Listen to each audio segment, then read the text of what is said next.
Alrighty, man. We're waiting for everyone to get here. Uh-oh. This is not working very well. What the heck? Sorry. For those of you who are watching this later, I apologize. This is another one of my unscheduled live streams. And since I do them on the spur of the moment, we always wait a little while for people to show up. Hey, Ty is here. How you doing, Ty? That's irritating. How's that? Is that better? Okay. I was struggling with whether or not to go live tonight, and then I saw a headline that that I just couldn't let go. We had to go. Hey, Palmetto Paratrooper, how you doing, sir? I saw this headline, and we had Patrick Keys here, in Frozen North. Patrick, I heard that is the sound back? I heard that my president's antics may have affected y'all's election, in which case I apologize. I mean, I'm a big fan of my president and his antics. But if he really is going to get that ridiculous Trudeau reelected, that would be the first failure for me. And well, the bump stock ban would be his first failure, and then if he really is getting Trudeau reelected, that would be his second failure, as far as I was concerned. But anywho, I apologize if that's the truth. No, I saw this headline that said Elon Musk Palmetto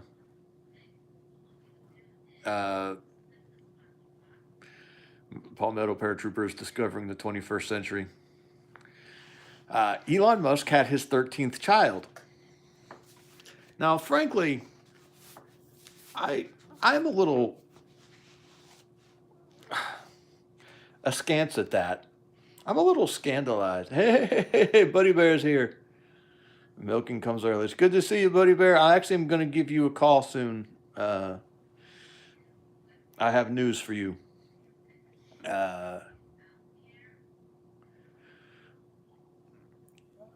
Is it really as though, and why should I care? Well, here's my thought process on it. They're saying he fathered a child. Waking fart. Hi, Kimmy. Waking fart.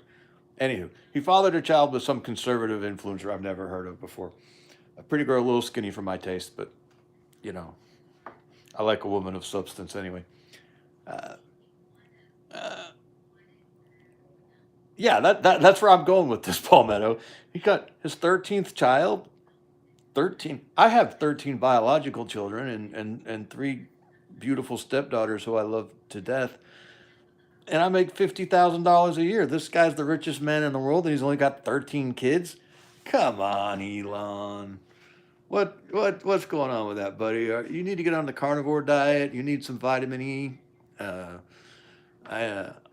He's been winning me over gradually over time here recently. I just bought. I just bought $5 of Tesla and some Dogecoin. So I feel like, congratulations, Palmetto. I know Patrick, I'm not necessarily carnivore. I try to do something a little more keto-ish, with just restrict my carbohydrates and really just try to stay away from the most egregious ones, the really bad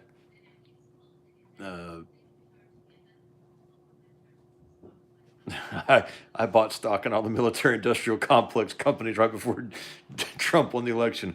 Oops. Just like the candy bars and what I call the chemicalized sugar, the high fructose corn syrup stuff and that sort of thing. I've always been more of a meat eater. Oh, wow. Patrick lost 90 pounds on a ketogenic type thing. Oh, just wait.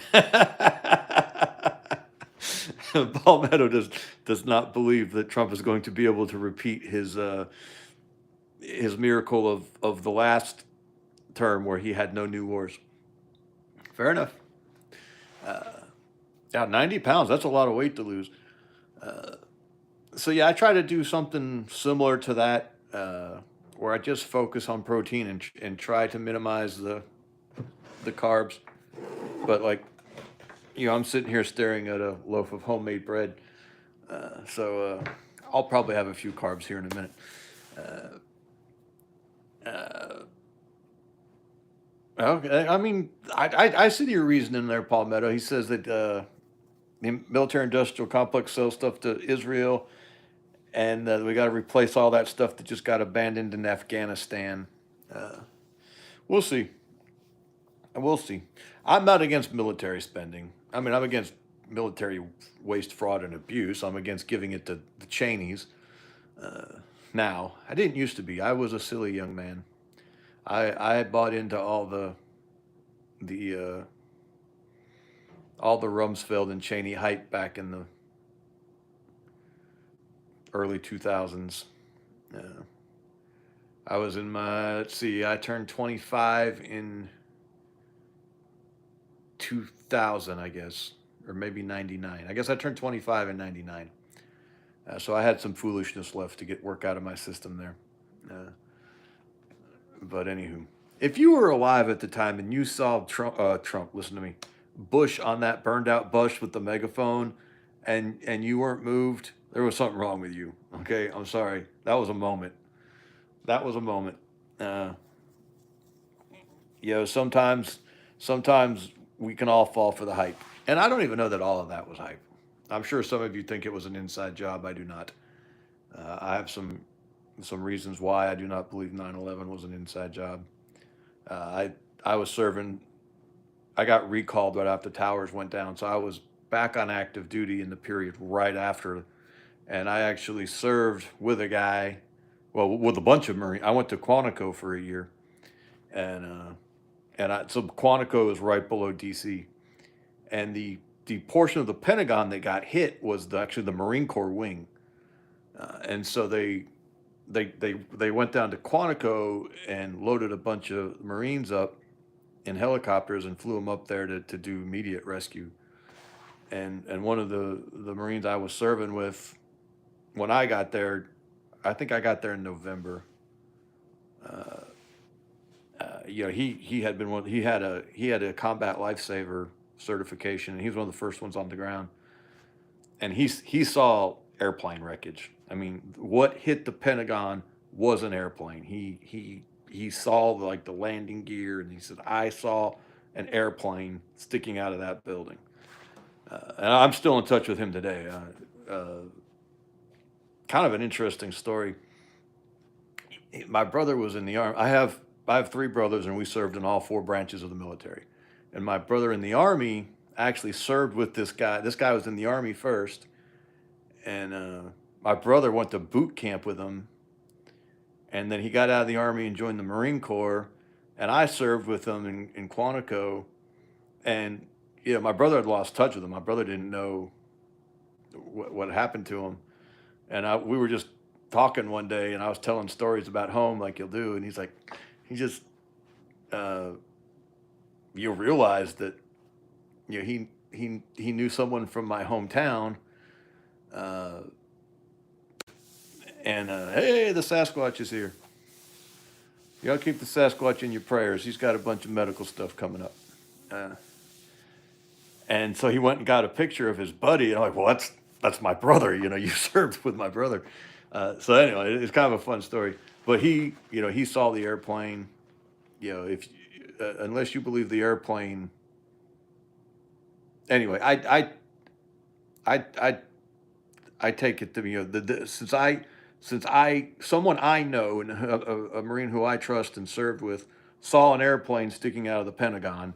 I believe an airplane struck the Pentagon, and to me, I take that as validation of pretty much the main narrative. Obviously, there's going to be details here and there uh, that were don't align with the main narrative, and there's no doubt that America financed Bin Laden for a long time, and America financed the Taliban. All kinds of cross pollination. But based off of that piece of information that I have firsthand from someone I trust, I believe the main narrative about 9/11 is true. But I also believe we landed on the moon, solely because I do not want to live in a world where we did not land on the moon. Landing on the moon is so cool that I am unwilling to accept that we did not land on the moon. So I am not the most logical judge of these things. If you convince me it's cool, I'll probably fall for it. Uh, Anywho, but yeah, Elon, what the heck, brother? Richest man in the world, billions of dollars, uh, and he's only got as many kids. Not even really as many kids, because I claim those stepdaughters. Daughters, I raised them. Uh, uh, I feel very very strong. They're daughters to me. So I don't even really make 50,000. I just round up to 50,000 to make me feel better about myself. And he can't even beat me. I struggle with that, Elon. You're gonna have to get it together here, brother. I appreciate this Doge stuff, but this is not okay. You have billions of dollars, and see, here's the problem. When you have lots of children, you really have to pay attention to your per woman average, the PWA. In the manliest men stats, there's a number of stats we track. Beard fullness, beard length, chainsaw preference. There's all sort of chainsaw preferences, obviously, CP. Uh, you know, Firearms preference, FP. And one of the most important stats you want to track with any man is his per woman average. How many children he's had per woman. I have. Uh, we'll go conservative on me. We'll just give me credit for the 13 biological children for the purposes of this stat. I would argue that I should get credit for the others, but let's just go with the 13, right? So I have uh, 13 children with 3 women.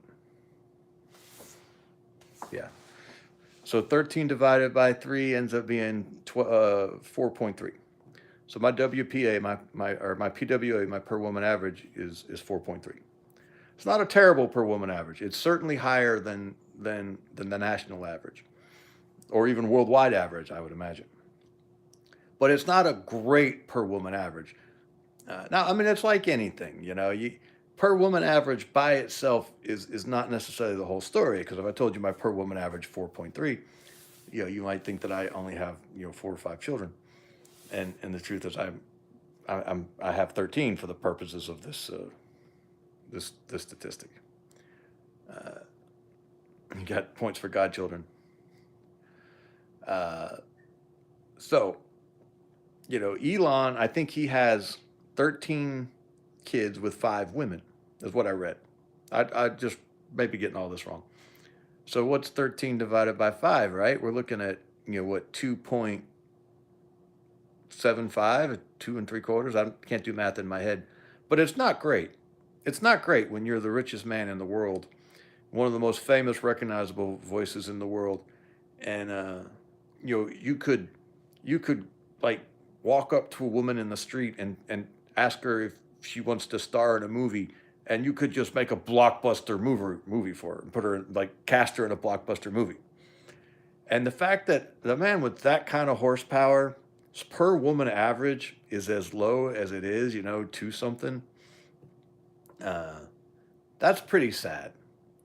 I have this view of Elon in my head as sort of an ambitious overachiever, as a man who kind of literally shoots for the stars. Uh, and the fact that Palmetto is 40 years old and he's pregnant. Congratulations, Palmetto. Uh, the fact that he doesn't have a PWA of 3 is really pretty sad.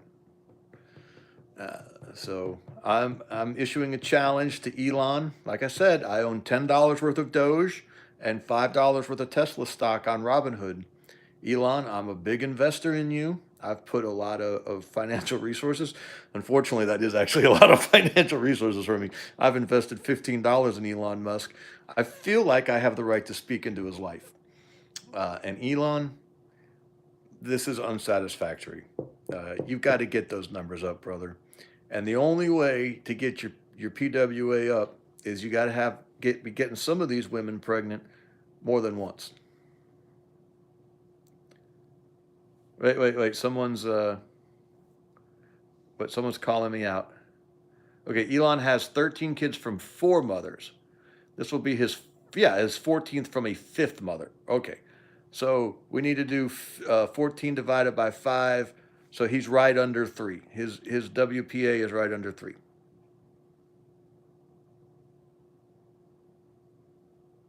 Yeah, 2 something. I said 2.75, right? 2.8. Okay, Palmetto says his is 2.8. Okay, so I'm going to give him a little bit of credit. 2.8 is above the replacement rate. Remember, replacement rate is 3.5 is pretty good, Palmetto. You might be able to catch me on that one day. Uh, it's the only thing you'll ever catch me on, but you might catch me on that one. Uh, so replacement rate is 2.1 women per, I'm sorry, children per woman of childbearing age. That's what a culture, a society has to produce. They have to average 2.1 children per woman of childbearing age to replace themselves. So at 2.8, Elon is doing his duty. He is beating the replacement rate. And I believe the national average is something like 1.6 or 1.8. I don't remember. We're right below the national replacement rate. And so Elon is not only doing his duty, he is beating the national average. All right. He deserves kudos for that. But the man's a billionaire. Okay, what you talk about income taxes being regressive and progressive income taxes, the more money you make, the higher your tax rate goes. I I feel like with especially per woman average, especially per woman average, that should be progressive. The more money you make, the more that should be expected from you as on a per woman average. And I'm really going to need Elon to examine his life choices. He's going to need to go back and look at some of these 5 women and just decide which ones he can afford to have or bring himself to have it because he can afford anything to have another child with. Uh, so, this most recent one, this 5th mother, kind of a pretty woman, like I said, a little skinnier than I prefer. He needs to think about having another baby with her. Uh, that puts him at 16 with 5, uh, and that gets him over 3. So, you've already outspawned the nation of Japan for the year, if I recall. I've had a good year. I've had a good year. I've just had one baby this year. Still, that's a good year. Any year you have a baby is a good year. So, anywho, that's not a high bar. So, there you go. Elon, I understand, brother, that you're chasing me. I understand that you're a little jealous, that I've inspired you, that you feel a little intimidated. Uh, but this is not the right way to go about expressing it. You gotta get that per woman average up, brother. Because if you're just giving us one baby per woman, then you're part of the problem. You're not solving the problem. Uh, so that's my challenge to Elon. I know he watches these live streams. Like I said, he's obviously you know following in my footsteps. He's chasing my numbers. Uh, I'm going to be a 100 people in 2 generations. Yeah, you got it. Yeah, you got a pretty good shot at that. If you're no, so if you have 8 kids total, so you can have one more after this one, and you average 8 kids out of your 8 kids, then you got 64 plus the 8 is 72. So it would be it, difficult for you to hit 102 generations unless you're really going to have an overachiever. And you might get one of my kids to marry one of your kids, in which case you got a shot. I'm going to get another younger wife before I die. But don't kill your per woman average. All right. I had I had a son who I love, and I would never not have this son. I'm being a little facetious right now. Obviously, I'm making jokes, so this is a joke. I'm not saying I wish I hadn't had my son. Uh, but I had a son with a woman in the middle who I only had one child with, and she wrecked my per woman average. I was doing really, really good, uh, but but she wrecked it, unfortunately. I would have had I would have been at six. Six is a pretty good per woman average, man. That ain't terrible. That ain't terrible. Anywho, big things afoot. Fun stuff going on in the world. Obviously, I've been watching Elon. I'm sure that's why my news feed was crowded with news of his parenthood because I've been watching the Doge stuff. Uh, Not too close. I haven't been watching anything too close lately. I've kind of dialed back my news consumption here lately. But they are finding literal billions of dollars, a billion with a B. Uh, the one I heard today was $2 billion that was just misplaced. Like it was just out there floating around, and nobody was doing anything with it. $2 billion were just floating in an account somewhere doing nothing. So they're clawing that back, whatever that means. So here's my question. Is this $2 billion? I do not know what Donald Rumsfeld said on 9/10/2001, Palmetto. Uh, is this $2,000 that are coming out of circulation? Uh, if that's $2 billion now that's not going to get spent, well, that's deflationary. We've decreased the money supply. First time in the history of the nation that we've ever decreased the money supply. I'm sure something weird happened, in 1832, but it's to the best of my knowledge, it's certainly the most we've ever decreased the money supply. $2 billion is not an insubstantial amount of money. It is maybe when you look at the grand picture of how many dollars are out there. I don't even know how many dollars are out there. I bet no one knows. I bet if you tried to look that up, this first sentence would be, "No one is sure." Uh, uh, but $2 billion is not nothing. So that if that money's not going to get injected into circulation through democratic slush funds, that actually should be deflationary. Now Trump doesn't want a strong dollar. Remember, okay, so most of you know this, but we're just going to go over this real quick for those of you who don't. Inflation is not prices going up. Prices going up is a symptom of inflation. Inflation is when you increase the supply of money either through credit or through just printing more money. Uh, and so what it means is there's more of your money out there, and because there's more of your money out there, it's worth less. It's not worth as much, so it doesn't buy as much. So you need more of it to buy something, and that's where the price increases come in.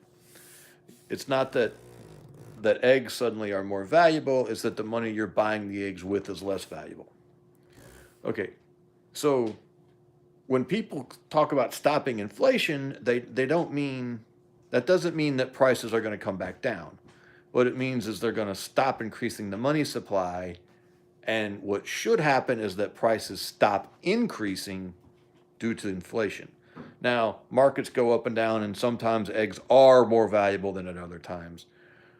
But generally, if you stop the inflation, if you stop the increase in the money supply, you should remove all that inflationary pressure on prices, and they should stabilize. Move within a range. Deflation is when you decrease the money supply through either restricting credit or taking currency out of circulation. So if this $2 billion just goes away now, if it doesn't get spent, if it's just $2 billion that gets materialized, that should be deflationary. That's $2 billion we've taken out of circulation, or kept from going into circulation. It probably is more accurate. So this Doge stuff is not just about trolling the libs and owning the libs.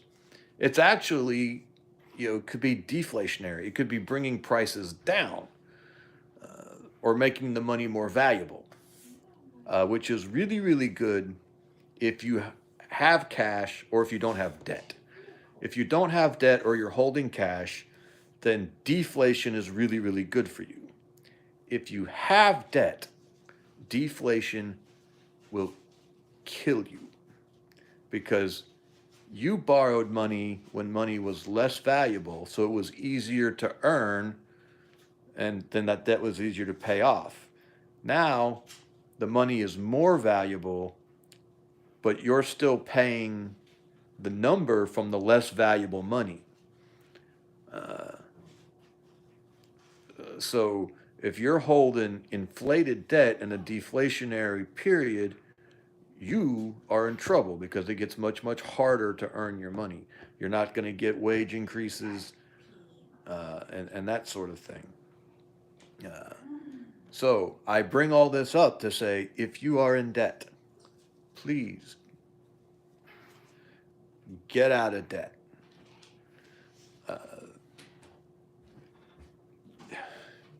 Because the federal government is the biggest conduit for injecting. I shouldn't say this, because someone's going to call me out on this. That might not be true. Oh my gosh, I am not holding people's attention tonight. A second ago I had 20 viewers. I just looked up, I'm down to 12.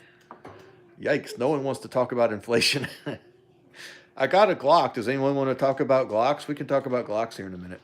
But let me finish this inflation deflation thing, because this is important. Oh my God, $100,000 in debt on a truck. I love you, men, but if any of you have a $100,000 truck loan, it had better be like a chipper truck. It better be like an F600 dump truck with a knuckle boom crane that you use to go do big commercial jobs. If you have a $100,000 debt on a truck, you have basically destroyed your I can't pronounce that name. Let me try that. Nernath Arnodiad. Nernath Arnodiad. I can't. I'm trying to see if it's like a play on words, and I'm not getting it. So it is a Glock 19, Nernath. Glocks are gay. I shot it today for the first time. I only put a magazine through it, and I was not blown away. I have some thoughts on this. This is a Gen 3 Glock 19. I got a really good deal on it, and I'm probably going to let it go. I'm probably not going to hang on to it. No, normally I'm of that school of thought that says never sell a gun. But I don't necessarily see a place for this one in my safe. Well, I was going to talk about the inflation and the debt, but we're off of it. Well, let me say this, Nathan. Let me say the good things about the gun first. The first off is the Glock 19, like I said, and it is an incredibly compact, handy, lightweight. I'm sorry, you hear the baby. Lightweight. You have to deal with it. Lightweight sized lightweight and he's fine, baby. Don't worry about it. And conveniently sized handgun. It is a very pleasant gun to carry. Very pleasant gun to carry. And like I said, very light in the hand. I've always heard that the triggers are terrible. I wasn't uh, uh, I wasn't disappointed in the trigger. Now maybe I just didn't have high expectations because I had always heard that the triggers were bad, but I didn't think it was a bad trigger. I thought it was fine. In fact, I did the trigger side by side with my Jericho, my IWI Jericho, and I liked the Jericho trigger better. I felt like, and this is just all subjective, this is just me pulling the triggers and kind of coming up with now we're back up to 20. Everybody wants to talk about the guns, uh, and this is just my opinion. I'm not an expert on anything, but the Glock trigger had less take up. Uh, in fact, the take up was probably my favorite part of the Glock trigger. It had almost the right amount of the exact right amount of take up. And it wasn't a heavy trigger. The Jericho felt a little crisper, and then it felt like the Glock trigger reset quicker. Uh, Now I like the Jericho trigger better, but that's because I like the Jericho better. So I might be being incredibly biased. But I was not at all displeased with the trigger on that Glock. It seemed to be like a decent, good trigger, especially on a service pistol like that. So let me say that it was a very convenient. It's a very. I'd go get it and show it to you, but if you touch a gun on a live stream, they kick the live, like they cancel the live stream on you, which I used to think was I would get angry about, but they actually have a good reason. They don't want people committing suicides on live streams, or crimes on live streams or anything like that. So it's actually not a bad rule. But I would show it to you except for that. Uh, so the trigger's good. It's a really handy size.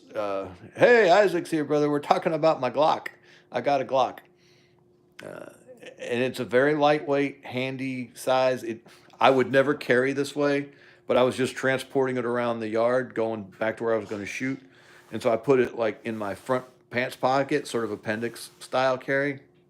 It's a Glock 19, and I was shocked at how well it fit in my pants pocket. And it's got a light on it. It's got a pretty big, bulky light on it. So it's not like it was it's not like it's like a compact little LCP or anything. And I was shocked, and I actually carried it. Uh, I just said I would never carry it this way, and I actually did carry it that way, sort of. I was taking it over to show my dad, and I don't believe in having unsecured guns, especially in cars. And so I had to run into Walmart on my way to my dad's house. So I actually slid it in that front pants pocket. No round in the chamber. Did have a loaded magazine, but no round in the chamber because I'm not comfortable with a. I know that's not technically appendix carry, but it's close, and I'm just not comfortable with that style of carry. So there was no round in the chamber, but I actually carried it into Walmart that way, and I was shocked. They didn't. I had a T-shirt just pulled out and hanging loose, uh, but not too loose. I don't wear loose T-shirts, and it didn't print. You couldn't really tell I had it. I know why people like it, especially for carry. It carries very very very well, and if it was in a holster, obviously it would do even better. Now that's the good part. Here's the bad part. I despise the finger grooves, and I was reading some stuff, and a lot of people complain about the finger grooves. This is nothing new. I'm not claiming to have any crazy insight, but the finger grooves are just really poorly placed. I don't know what they crowd your fingers, uh, and they're not obviously it's not like painful, but they're yeah. It's like I heard that they got rid that the Gen fives have uh, yeah that they took away the finger grooves. This is a Gen 3, and it's got the finger grooves, and they are not good. They are present in your mind. Like I I I was holding it thinking, oh, these are actually it doesn't feel those finger grooves separate your fingers weird. And then of course there's the Glock grip angle, which uh, is one of those things that some people just don't like.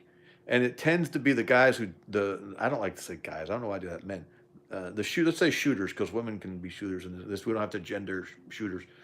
Sex. I don't use that. Oh, I'm using all the vocabulary I don't like. Uh, we don't have to sex shooters. Women can be shooters too.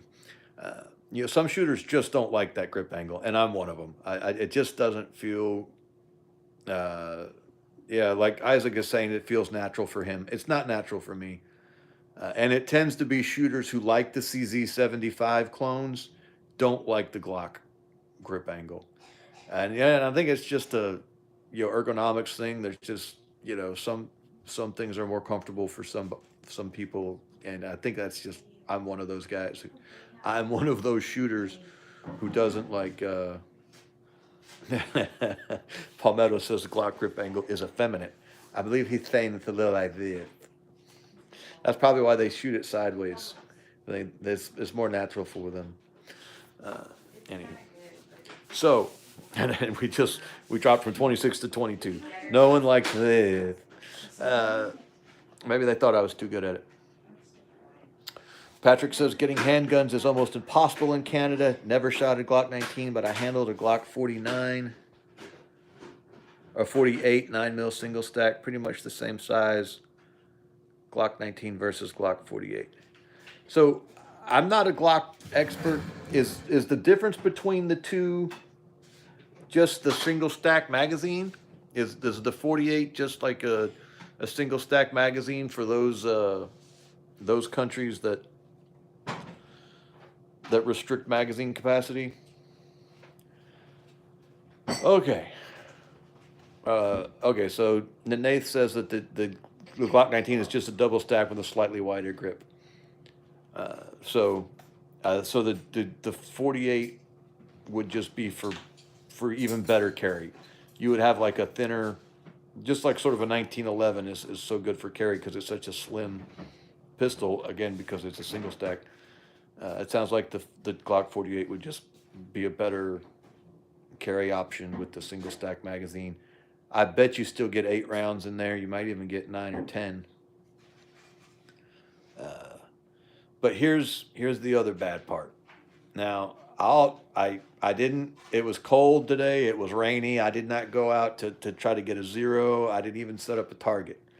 I went out back and set an old bottle up on a stump and just took a couple shots to see how it did. I was not able to hit a glass bottle from 10 yards. It took me like 10 shots to finally hit that glass bottle. Man, I am not Jerry Michalek by any stretch of the imagination, but I did qualify. I did sleep at a Holiday Inn last night. No, I did qualify expert with the Beretta 92 in the Marine Corps. Okay. So I am not, Paul Harrell or some IPSC wizard, but I can shoot a handgun.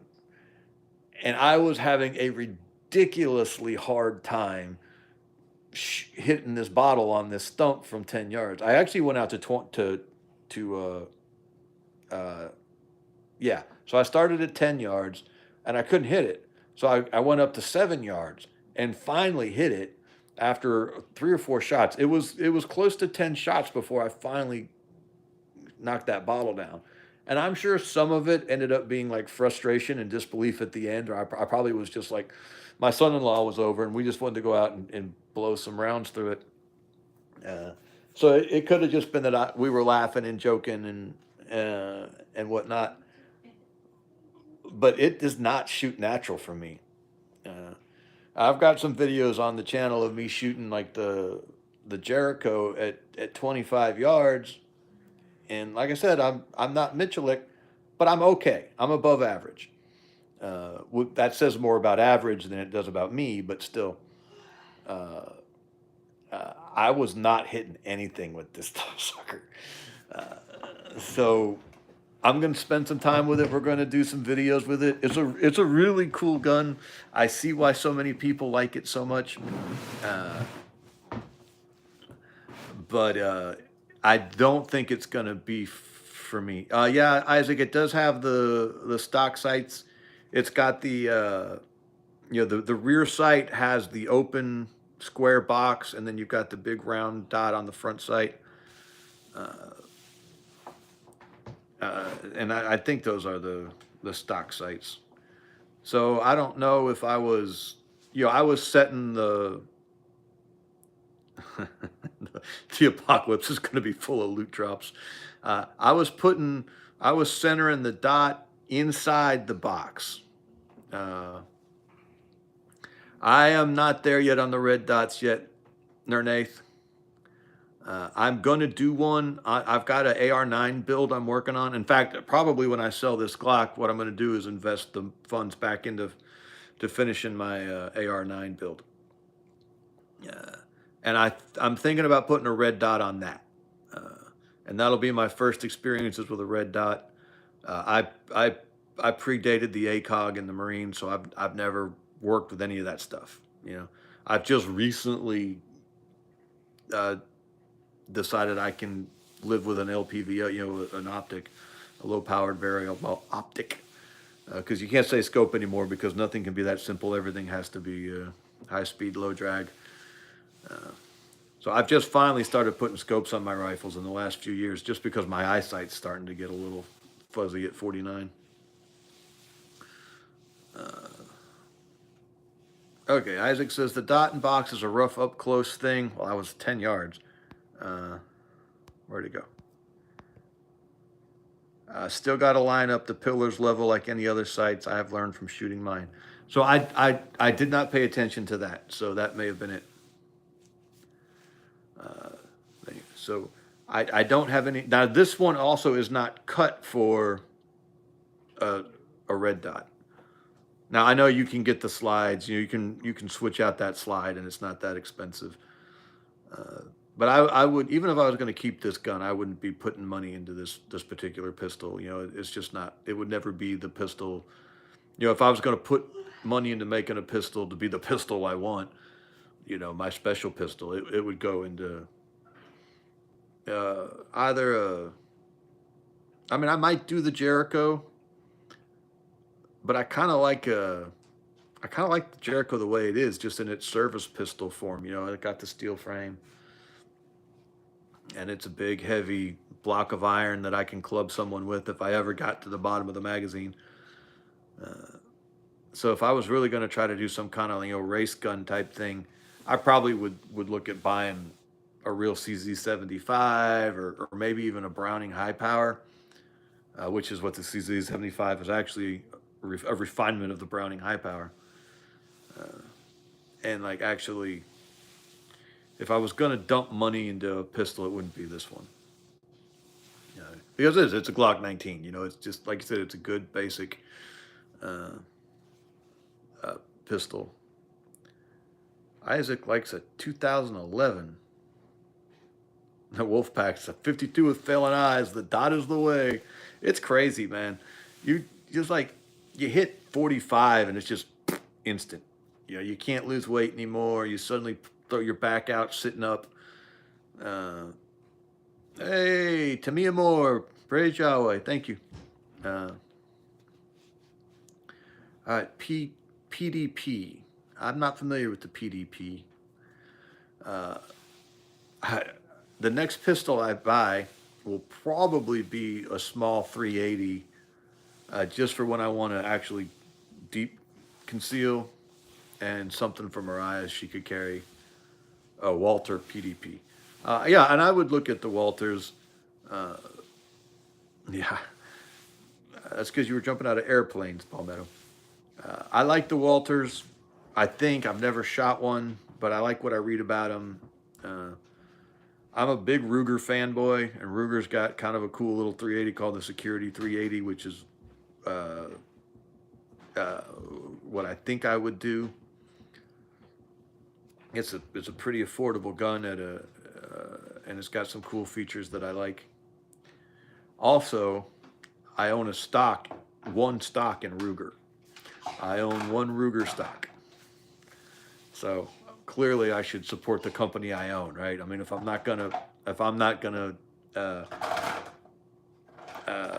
patronize my own company, what am I doing here? Clearly, I need to get in there and clean house. If it's not good enough for me, it's not good enough for you, right? So I'll go. I'll probably. I do own one stock of Ruger though. I've recently downloaded the Robin Hood thing, and I've got a. I have to. I have to find sources of money and then dedicate that to something. So like, all of my silver, I've bought some nice silver. Oh, I'm tempted to show you men my silver. Ooh, doggy. Yeah, but the thing with silver videos is if you show silver in your videos, you're not allowed to show your face. I don't know why. That's just a if you ever watch a silver stacker video, you never see the guy's face. Hey, Les is here. What did Les say? Oh, I missed your comment, Les. Oh, there we go. Fixing chainsaws all day. Well, that's not a bad day. I guess Husqvarna's is what you're working on because steels don't break. Obviously, you wouldn't have to fix a steel. And of course, it's not quite accurate to call the Husqvarna a chainsaw. So I'm kidding. I'm kidding. Husky's a decent saw. It's not a great saw. I'm kidding. I'm very brand loyal. I love the brand fights. I'll fight Ford, Chevy all day long, Steel, Husky. I love that stuff. I just think it's fun. It's just, hey, Landon, shalom, brother. That's just fun, man, stuff, fighting over inanimate objects like that. Ooh, Les has a 1970 home light. So, for those of you who don't maybe know chainsaws maybe as well as like Les does, Home Light used to be like the premier brand. Home Light and Poland were actually excellent saws back in the day. And I think Patrick, oh, them Canadians now, they're a little persnickety about their lumberjacking. They think they're pretty good at that. If Patrick's running a Husky at hey Tim, uh, they must be not be as bad as I thought. But anyway, if you have an older home light, you've actually got a really good saw. If it's in any kind of shape, obviously any old piece of equipment can be. John Deere used to make chainsaws. I saw a John Deere chainsaw at a yard sale one time, and they were selling for $25. And if I was so broke, I couldn't even afford a $25 chainsaw. We have a lady in the chat, men. Doff your caps. How often do we have a lady in the chat? Barbie Johnson says, "Rise, America, rise. Rise up from all the lies. Rise up to clarity. Let go of false ideology. What injures you injures me. It is time that we become free and trust our own Constitution." Ooh, Tim's got a home light with a manual oiler. Yeah, Barbie, that would be good if we could make it happen. I would like that. Les says if it's a saw, he can repair it. Well, Les, I have a question for you then. Ooh, a 526 or no, 262. That's the professional saw, isn't it, Palmetto? Isn't that the expensive one, the 262? All right, Les, I have a steel MS 180, little lemon saw, but the homeowners, it's not like the top handle or anything, and it's been a really good saw. I like it, but I'm gonna see if I can describe this correctly, and we might drop from 28 to down to 19 again because this might get boring. So you've got the throttle, the thumb switch right next to the trigger, right, and the bottom you've got full choke, half choke, run and off. You know what I'm talking about.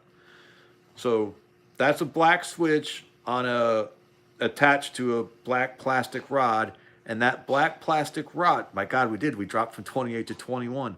No one will stay your chainsaw talk. that pops into a plastic clip that's molded into the plastic body of the saw, right? One of the prongs on that white plastic clip, I care about how big the audience is, Zach, Palmetto, broke, snapped. Is there a fix for that? It's molded right into I'm the only one though. It's molded right into the what I guess is the body of the saw. You know, it's a plastic saw, and it's only $180 saw to begin. You know, it's a sub $200 saw to begin with. So is it worth even thinking about fixing something like that, or should I just go buy another saw like it and keep that one for parts? Runs great. The only problem with it now is that, or is there a workaround? You know, maybe if I just fidget with that thing right, can I keep it? I don't know. What do you tell me, Les? If that made any sense whatsoever. Okay, so wrap up on the Glock 19, and we'll move on. Oh, something people don't get. You just built a computer and you didn't know you could mute individual tabs? I struggle with you sometimes, young man. No, I'm kidding. All right, I'll email you a photo of it, Les. Where was I? Oh, wrap up on the Glock 19. Clearly a competent, well designed, reliable, uh, useful pistol. Uh, Not for me. It doesn't feel good in my hand. It just doesn't suit my preferences for a pistol. But I completely understand why people like it. All the stuff I've always heard about the triggers being garbage doesn't seem to be true. It seems to be a very, very good, competent trigger. It handles good. It carries good. I really like how light it is. I'll be really interested. You know, the patents on the Ruger just expired. Listen to me. The patents on the Glock just expired. I think the Glock 17, or I think all that. I think the Glock hasn't innovated once since it innovated that pistol. Uh, they're still making the same pistols they were making in 1989 or whenever it was, 84. I just read all this week, but I don't remember it all now. Maybe 89 was when they came to the American market. So all their patents have expired, right? So now everyone's starting to make real clones. In the past, you know, you had to be more careful. Anyway, so Ruger's got a listen to me, my Rugers. Ruger's got a Glock clone now, and I can't remember what they called it, SR something or PR or anyway. Oh, yeah, and the PSA dagger. So I'm going to be interested to see the how the Ruger handles, you know, the doing it. If they do some little tweaks and some refinements, because I usually always really like. Oh yeah, no. As soon as like they were ready, man. That as soon as those patents expired, like I think they had the guns in the gun stores just waiting to put the signs up. As soon as like midnight that night, they were like, "Hey!" They're ready to go. So I'll be interested to see how Ruger sort of reinterprets the Glock if they make any changes. I would imagine that the finger grooves would be gone, and you know I'm sure PSA and probably Ruger too are willing to do steel magazines so they get that little bit of extra capacity. My guess is there's going to be some refinements and maybe even some improvements.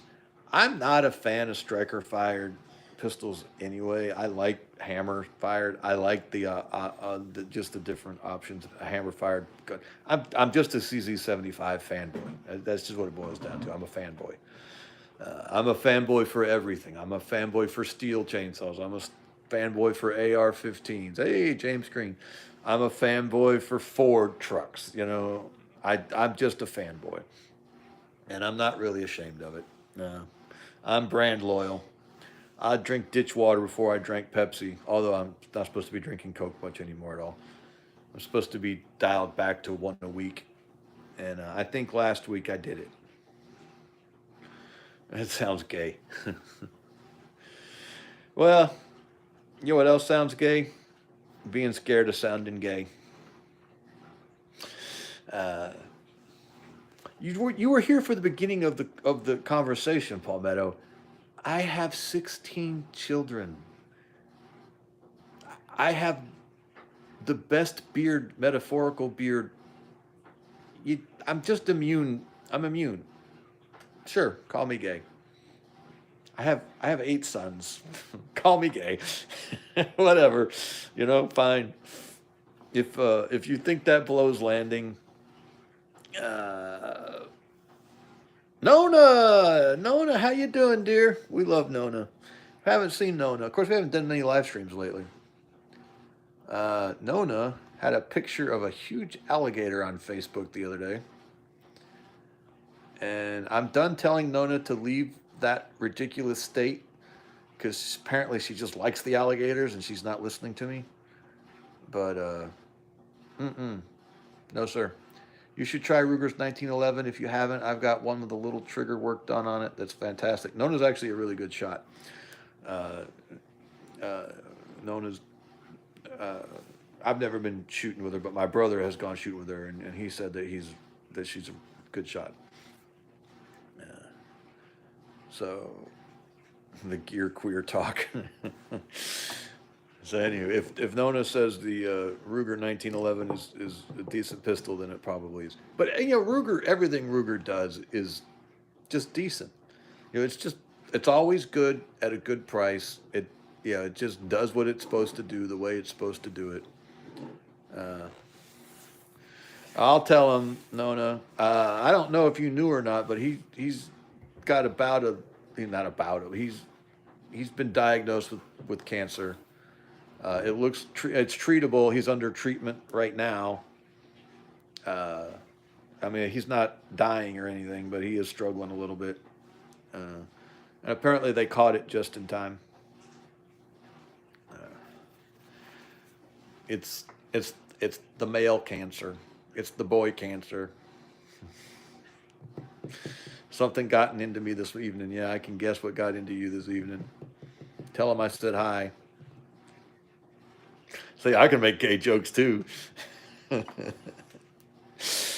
Anywho, so that's the wrap up on the Glock. Obviously, a competent pistol. I see why so many people like it. It's just not for me. It doesn't fit my hand.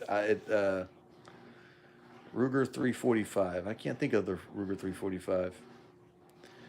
Uh, I'm not placing it. But yeah, I've always liked the Ruger built for women. uh, okay. Oh. That's the model number on the 1911, Tim is saying. Gotcha. So the Ruger 1911 is just called the 340. The model number is 345, I guess is what they're saying here. Thank you, Tim. So I do have two different gun projects stalled out right now.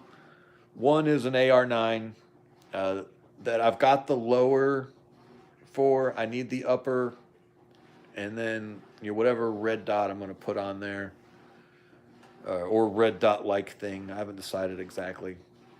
And I'm trying to decide if I'm going to put a pistol brace on it, or if I'm going to just leave it a pistol and put a sling and you push against the sling. My idea for the gun is actually that it's going to be my truck gun. And so if I ever have to, get home, abandon my truck and get home, it would be a really light. Like I said, it's an AR-9. It'd be a really light, thing slung, and I would be using it at really close ranges. And if I had the red dot, it would be, and I would just be pushing against the sling the way they used to do the Uzis.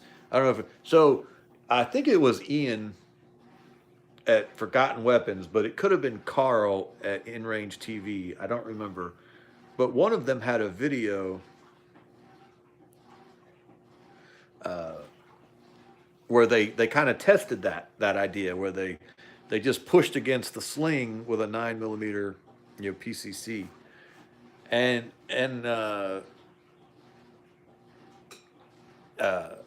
they had acceptable accuracy out to 50 yards, which is what that weapon would be for. It would be a 50-yard. It's got a 33 round magazine in it, and it's this isn't a precision hunting rifle. So I'm tempted. Now I do have a pistol brace for it. I don't like that particular one I've got. So if I was going to put a pistol brace on it, I would get a different one. But there's no reason not to get a pistol brace and have one for it to slide on there. Uh, but I'm tempted to just leave it with just the tube and just use it like a pistol pushed against the sling. And if so, all I need is the upper from Palmetto State, which right now they've got a really good deal on upper. It's a hybrid. My lower is the Colt lower, so it takes Colt mags, not Glock mags. Uh, we can talk about that in a minute, Palmetto. And everyone says, does it take Glock mags? And this was also a video I watched on Forgotten Weapons. Ian McCullum, Carl Casada, and Paul Harrell have had a profound influence on my gun life. But Ian was talking about, do you really want a Glock mag? Because a Glock magazine is a single feed. It's a double stack magazine that necks down to only one bullet pops up at a time. And so that can lead to, I will catch up with these comments in just a minute, man. I'm sorry. Oh, we're talking about guns and we're still losing people. Can't please you, men. But you know who could please you? Palmetto Paratrooper. He's good at pleasing men. Okay, so you got the double stack unit next down to the one. You all know this stuff. The Colt magazines are a double feed, so it's two stacks, and then it doesn't have to neck down, and so you remove this pinch point, a literal pinch point, and they're just slightly more reliable. Are they enough more reliable to make a difference? Absolutely not. But if they're reliable, any more reliable at all, why wouldn't you take advantage of the reliability boost? And reliability is just, I mean, if the gun doesn't work, it doesn't work. There's no such thing as it's a great gun when it works. If it doesn't work, it's, not, anyway. So I've got that one. I've got the lower. I don't have the upper. I don't have the mags. And I don't have anything to put on as far as sights go. I also have another upper. This is an M16A2 upper with a heavy barrel, but with the A2, it's an A2 upper. We don't just talk about it. And I don't have a lower for it. But Adam up at North Point Axe sent me this pistol grip with a Hellfire trigger built into it. So it's got a little crank that pops out of the pistol grip, and you crank it, and it does like a 3-round burst. First emit. I'm always looking to see if screen names are a play on words. I love the ones that are a play on words. So I've got that sitting there, and I already have the upper built on that one. I've got a nice upper built that I really like. And then I've got a stripped lower. So I could get all the parts to finish that lower. And I don't need much. So I think what I would do is I would actually take because I've got an A2 buttstock on my EMT IT. Oh, he does IT for EMTs? That's useful. I would take the A2 buttstock off of the BOF rifle. Those of you who remember the BOF rifle, that's the one with the binary trigger. And I would get a different buttstock to go. I've got an M4, collapsible buttstock I could put on that BOF for now until I found one I want. No, Palmetto, the binaries really don't. Emit is time in reverse,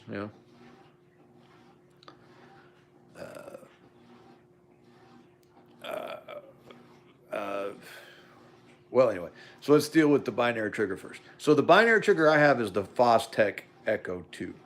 So it's got it can either be a standard semi-automatic trigger, or you've actually got the third position, like you would just put it in 3-round burst. Anita's here. And, you just flip it back there to the fun switch, and now you're on echo mode or binary mode. And so actually doing the binary is a little difficult, because my Marine Corps training is to take the shot and hold the trigger and slow release, and you've really got to. Uh-oh, I'm down to 20% already. Chargers over there. Well, if we get down to 10%, we're still going. I'll plug it in. But to get the echo mode, you got to release the trigger right away.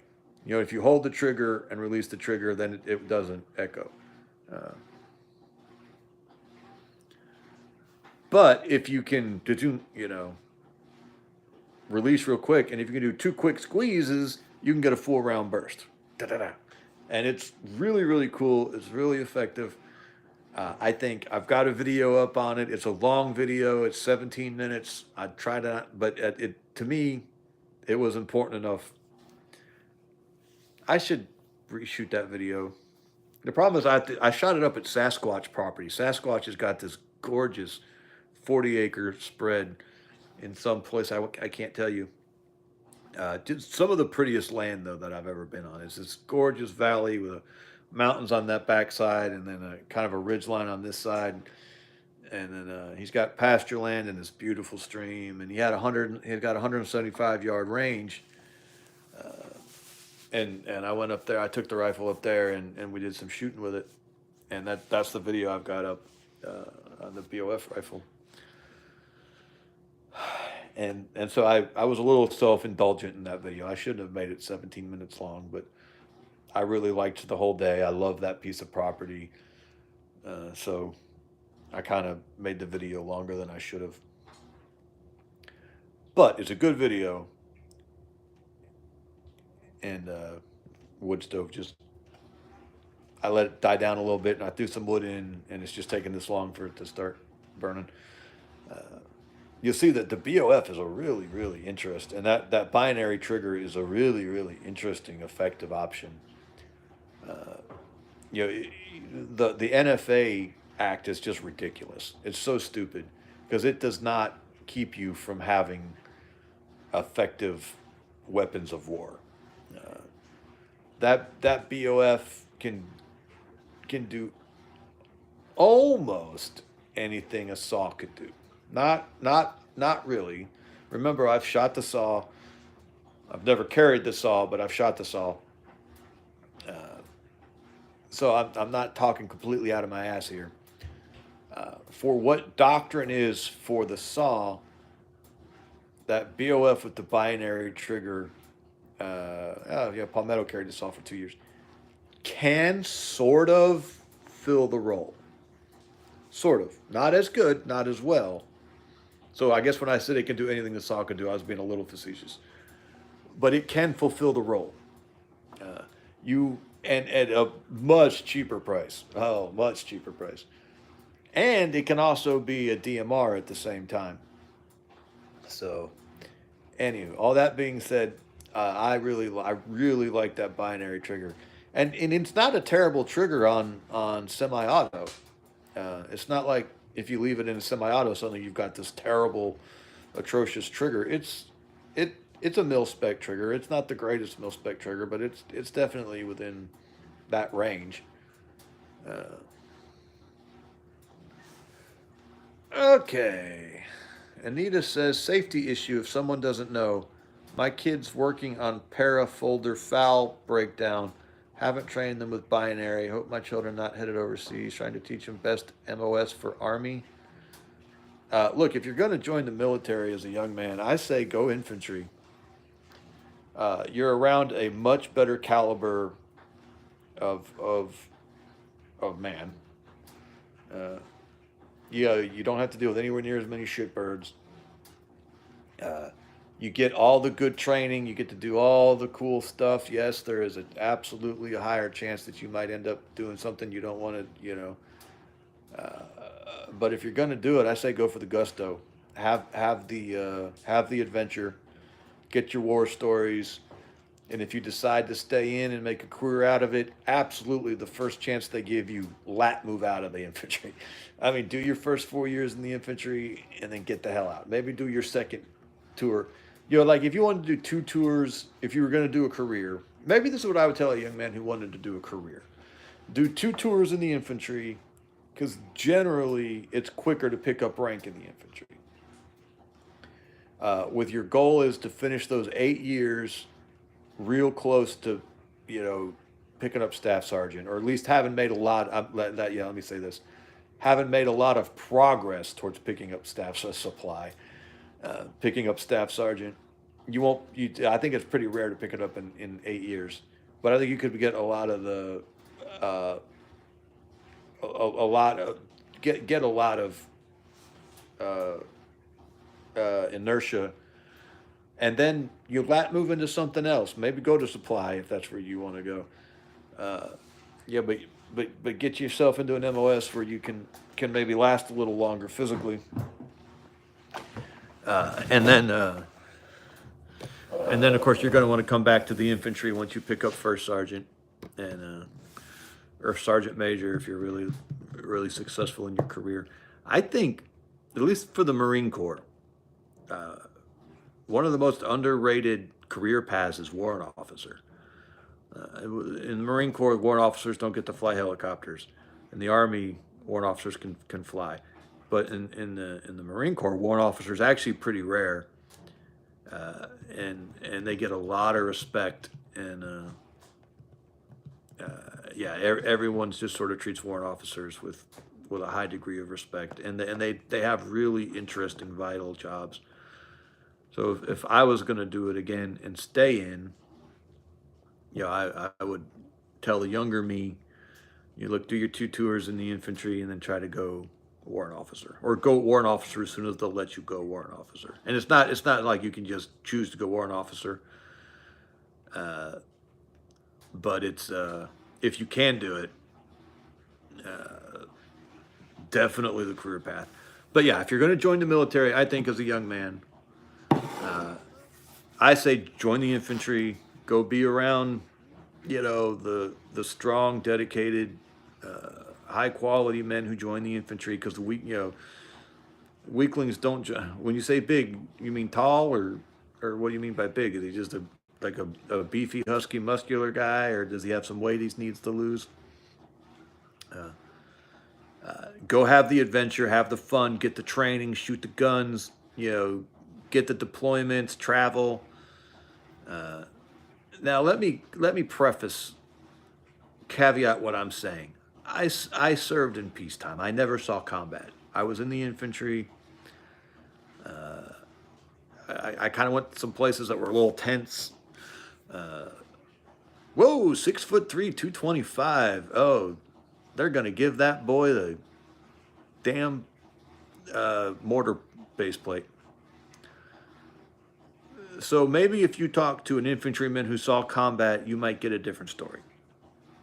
Uh, my service was 4 years of fun and frolic, where we traveled the globe. I went everywhere, saw everything, shot all the guns, had all the, threw the grenades, you know, fired the claymore. Uh, we did the C4. I mean, we just had a blast. Mountain warfare training, helicopters.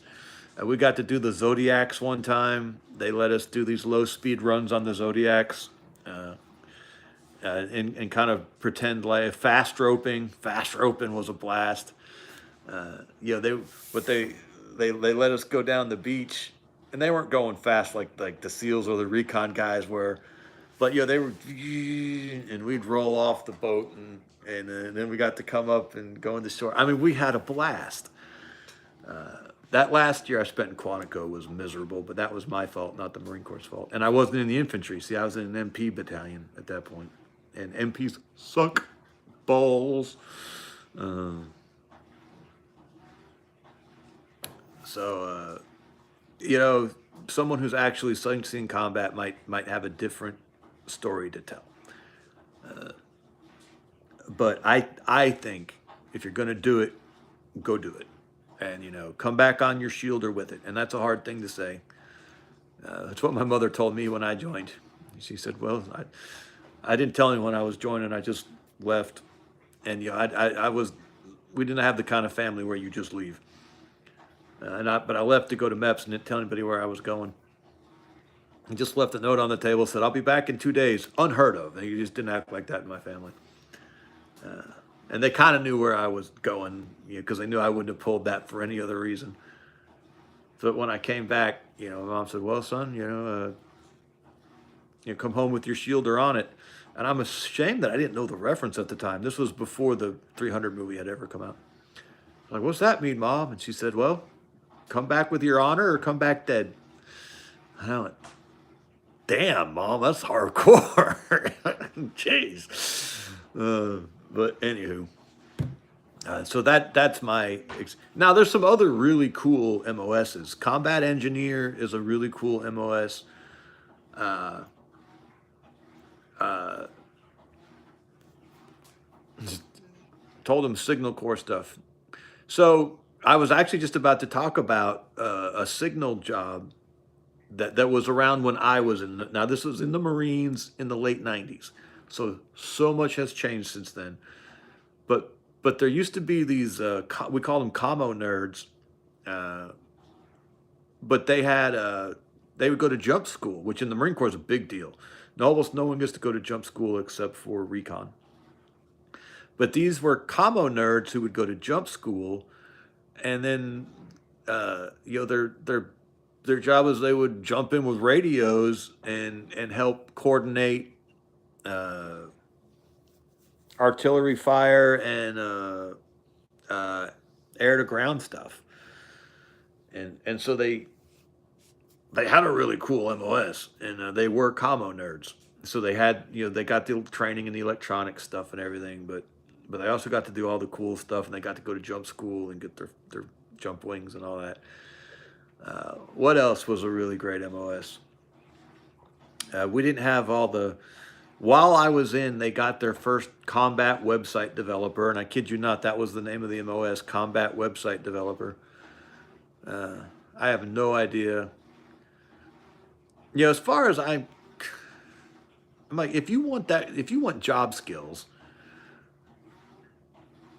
uh, RASP training. I'm not familiar with RASP training. Someone have to tell me what that is. Uh, go to a tech school, go get good job training, and maybe RASP is the new RIP. Okay, what is RIP? Oh, Ranger. Okay. Yeah. Well, that's definitely infantry then, especially if you're going to join the army. Well, really the only way to get the Ranger school is to join the army, or the only Marines who get to go are recon guys, recon Marines. Why am I saying guys so much? I hate that. We're not guys, we're men. The recon Marines can go to Ranger school, and I think that's pretty much about it. You don't really go to Ranger school as a Marine unless you're recon. Oh, I see. Ranger indoctrination program.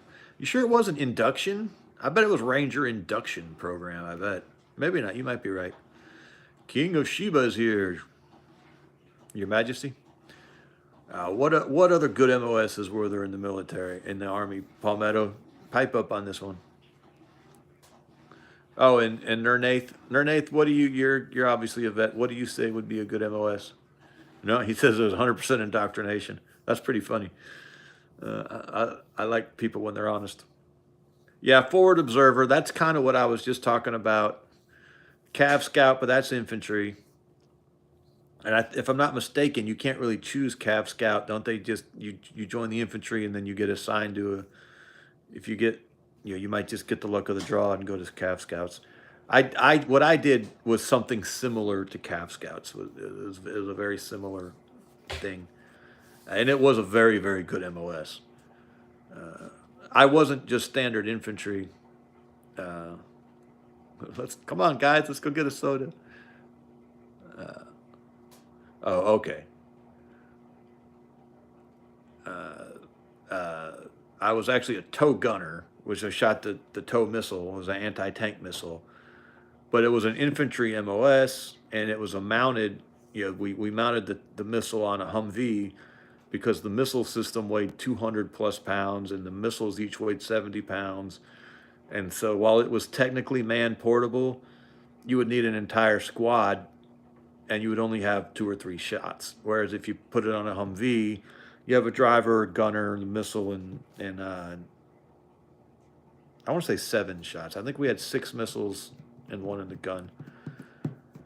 So it was always mounted. And then I was actually stationed with a tank battalion. Hey, Zion Bound Blessings. We got another Canadian. Patrick, we got one of your brethren here from the west coast of Canada. I should learn my Canadian provinces. I don't really know. I mean, I could name off a couple, but I don't really know where any of them are located. Except the Yukon. I know where the Yukon is. I don't even know if that's a province. That might be an area. I don't know. But since you're going to be our 51st state, we need to. No, I'm kidding. But I was stationed with a tank battalion. So we function. Oh, I know where Nova Scotia is. What does that say? So is that a no straight from the gate? Is what a no straight from the gate? I don't. I'm scrolling back straight from the gate, and I do not see what it is you might be referring to. Let me know what you're talking about, and we will find out if it's a no or not. Oh, Palmetto hit his message. In other words, we're not going to find out what you're talking about straight from the gate. If Palmetto won't let it go by, then it is not fit for public consumption. Well, Anita, tell him we said thank you for being willing to serve, and we wish him the best of luck. And when you're 6'3", you've got to keep very low to the ground. That's a whole lot of boys sticking up above the berm right there. You're just gonna have to hug the ground, brother. Just hug it. Just hug it. Don't even look at. Just keep your head sideways. I hope you're crawling straight. He won't regret it. Now's a good time to serve. You dig that, Hasty? Extra deep. Do you love black people? I mean, the same amount I love non-black people. I mean, I love some of them. I don't like some of them. I love white people. I don't like some of them. I don't know very many Chinese people. I would imagine it's probably the same way there, though. There's probably the good ones and the bad ones. No, I appreciate you being on top of that, Palmetto. Yeah, no, it sounds like it's a troll. If you use your best judgment, if you want to block them or ban them or whatever, or put them on post approval, go ahead and put them on post approval, and that way you see all his messages first, and we don't have to waste time with it. Because I'm a Christian nationalist. I believe in segregation based off of religion, not racial identity. I would absolutely segregate, but it wouldn't be because you have a skin color. It would be because you practice a false religion or no religion. So essentially, I would deport every blue-eyed, blonde-haired atheist straight to France, and we would try to find a way to have an immigration that allowed every Arab Christian who could support themselves to come here. That's my take on it. Most people do practice a false religion, yes. Especially atheists. You know what else is a religion? Bitcoin. Bitcoin is a religion, man. If you're a Bitcoiner, you might not be one of the religious practitioners, but the more I read about Bitcoin, the more I like, okay, so here's what they say about Bitcoin, right? Like, Bitcoin is, veganism, yeah, that's definitely a religion. Gun gadgets are religion, maybe. Bitcoin is allegedly perfect. It has no flaws. That's what they call them Bitcoin maximalists or Bitcoin maxis. They say Bitcoin is perfect. It has no flaws. It's flawless. Bitcoin is going to save them. And they even talk about it taking them into the heavens. They're going to go to the moon with Bitcoin. But Bitcoin is their salvation. They say Bitcoin can't be beat. That Bitcoin is inevitable. And they even say that Bitcoin, and they use this phrase, I kid you not, they use the phrase that Bitcoin had an immaculate conception. To Bitcoin maxis, Bitcoin is Jesus. It's perfect. It's going to save them. It's going to take them to the heavens, and it had an immaculate conception. I'm sorry. To a Bitcoin maximalist, to a Bitcoin maxi, Bitcoin is a religion. Now, I don't own Bitcoin. I've never owned any Bitcoin. I am not against wildly speculating in any crypto, uh, just to see if number go up and I can't make a little bit of money. But I don't believe in crypto at all. I think it's a scam. It's the new Beanie Baby craze.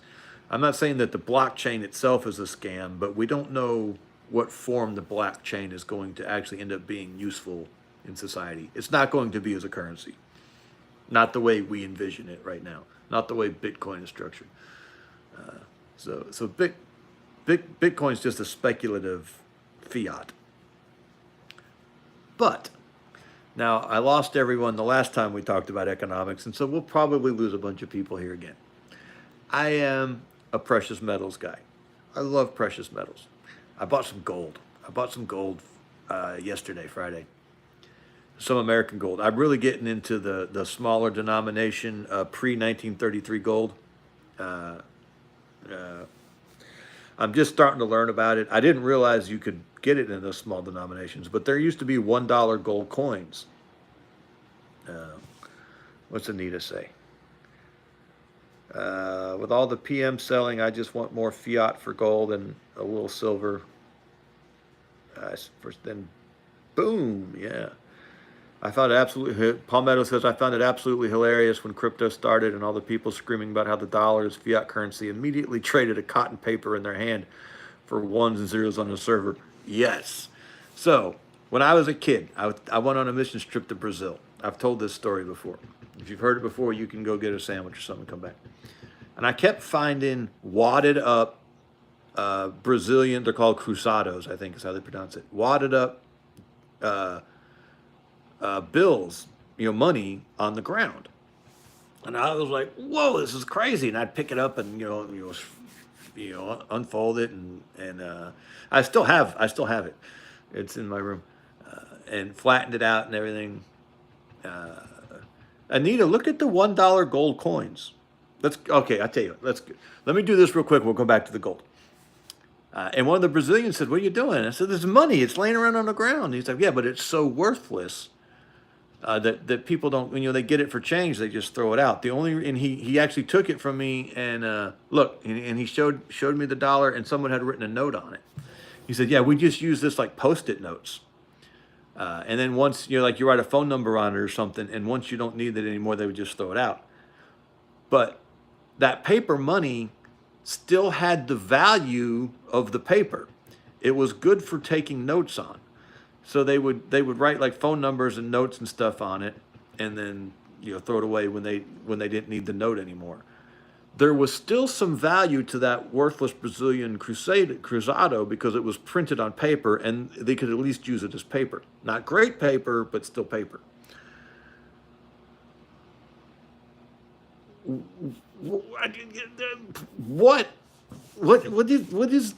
is the worst case use scenario for any crypto?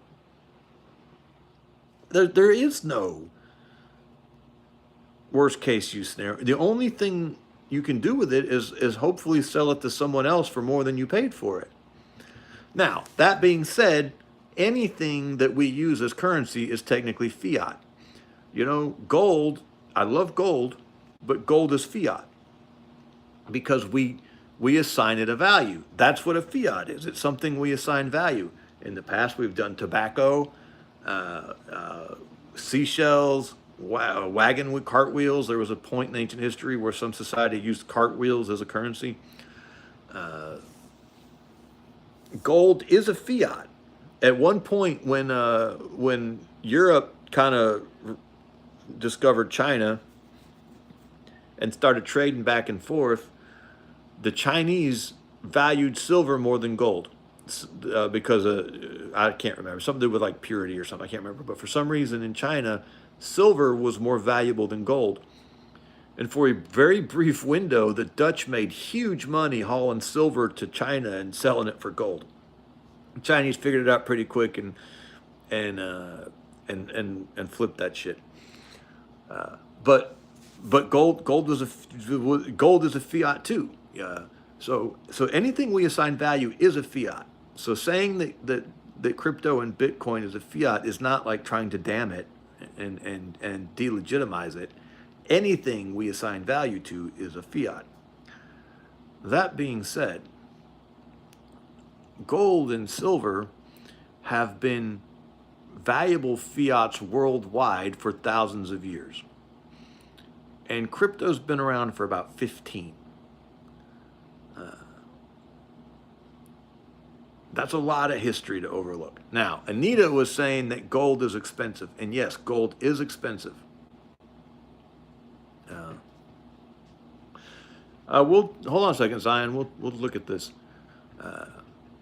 But I'm just starting to learn about gold a little bit. I've been into silver for a couple of years, and there are American coins, gold coins, that are fractions of an ounce of gold. And they're not usually when you get into fractional gold or even silver, the premiums go way up. So if you got a tenth of an ounce, if you bought a tenth of an ounce of gold, if you bought 10 1/10 ounce coins of gold, you would pay significantly more money than you would if you just bought 1 ounce gold. But with these American pre-33 coins, that's called the premium. With those American, those pre-1933 gold coins, you'll get that premium back when you sell it for a premium too. And there's these dollar coins and there's $2.50 coins. And I just bought Friday. I had a really good. I had got a bonus from work. I got a $500 bonus from work, and so I instantly went down to the coin store because if I buy metals with it, then it doesn't get spent, and if I try to save cash, it's gone. So I ran down to the coin store with my $500 bonus, and I bought 3 $1 American coins, and I paid right at $300 for $400. Yeah. I had some extra money I threw on there too. I actually spent about $650 at the coin store Friday, which is unheard of for me. I never get to do that. Usually, I try to buy an ounce of silver a week on average. It's just there's always something to spend it on, Paul. It's just always something going on around here. I had a plumbing leak this week. Okay, James is going to help us with the Bitcoin. We'll deal with this too, James. We're getting behind on our comments. But stick with us, James. We're going to go back and look at your explanation and see if you can convert us, win us over. And by the way, like I said, I own some Doge, and if the Bitcoin price comes down, I would even buy some Sats with the idea of flipping them later. Oh yeah, the dollar has been devalued a lot. I would like to show you those coins. They're really cool coins. But they're really small. They like smaller than dimes. And they were honest to God dollars. That's what they minted dollars in as those little tiny gold coins. And I think I paid $175 for one of them, and then 2 of them were damaged. They'd been in jewelry. So,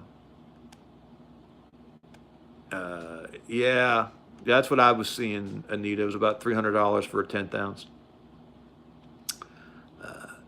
So these are 0.048 of an ounce each. So it adds up to, I can't remember, it's not much. It's a high premium. Well, actually, no, I think I paid right at melt for them, now that I think about it, because the 2 were damaged. And the third one also had a hole drilled through it. It was actually a nice coin, but had a little hole drilled through it for a necklace. All 3 of them came off of jewelry. But there's still some solder stuck to the back of 2 of them, and it obscures the date and the mint mark. But these are coins that could technically have been Dahlonega minted coins, which if they were Dahlonega minted coins, they would be really expensive. And who knows, they could be. but the solder is obscuring the date and the mint mark. Anyway, all that to say, and the beard's got to be worth $300. Okay, appreciate that. Uh, uh, who was it, Anita? We're going to get to it. I promised you, James. So Anita, you can get into some gold at lower premium, at lower fractional amounts, and not end up eating the really high premium. If you look for those $1 and American, those $1 gold coins. These are from like 1850s. Of the three, only one of them has the date, and that's 1854. So the other two are going to be right around that same time frame. And there's different types, type 1, type 2, type 3.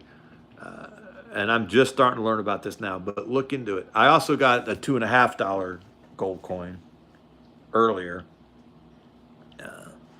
And I paid a little bit more for that. I had another kind of windfall. Every time I get a windfall, I go buy gold or silver. So you can get into it and not be stuck paying that 10th ounce premium, and you'll have a pre-33 American gold coin, which, those are the ones that Roosevelt confiscated all the gold in 1933. So those are a little scarcer, and they're a little more valuable, and they're a little more sought after, and they're just a really good investment. Hey, Vulgar. Okay, so let's go back and deal with James here.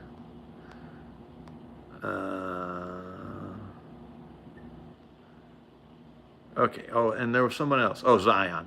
Zion stacked silver for a while, then was asked to spend my savings by the Most High to provide immediate needs for my family. Obviously, that's what the silver's for. It was initially hard to let go of. Then I realized that's what it's for. Absolutely. It is a savings account. That's what it is for me too, Zion. It's just a savings account, and an effective one for me. All right, so James, and this was talking about, I think, Bitcoin, but he may be talking about the blockchain period. Oh, I can't keep these comments up. There we go. So I think James is just talking about the technology of the blockchain. The value is in the efficiency of the technology over the banking networks between different countries around the world, for sure. Okay. And then what else did he say down here? He said, I don't own any Bitcoin or gold. I like the tech. Okay. Well, I certainly think blockchain has a lot of potential to change the world. I just don't think we know what form that is going to be. And I don't think it's going to look like it looks right now. So Anita wants the $10 God and Indian. That's a beautiful coin. That's probably my favorite American coin. If I'm remembering correctly, that's the one where the Indian is imprinted down, or the image is imprinted down into the coin. It's not a raised image, if I remember correct. Is that the God and Indian, Anita? If so, there's also a $5 version that would be a little more affordable, if I remember. I might be pulling all this from, I'm pretty sure there's a $5 one too. Vulgar, I'm all about gold and silver. I wouldn't want to be on a straight gold standard, but I would like to be back on a gold and silver standard for a whole host of reasons. Patrick says, I still like the silver myself. I got a fair amount. I was able to convert it all to small units, 1 kilogram and 10 ounce, 1 ounce bars.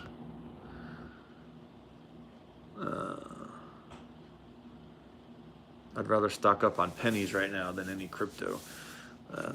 I just took all my pennies and cashed them in so I could go buy silver.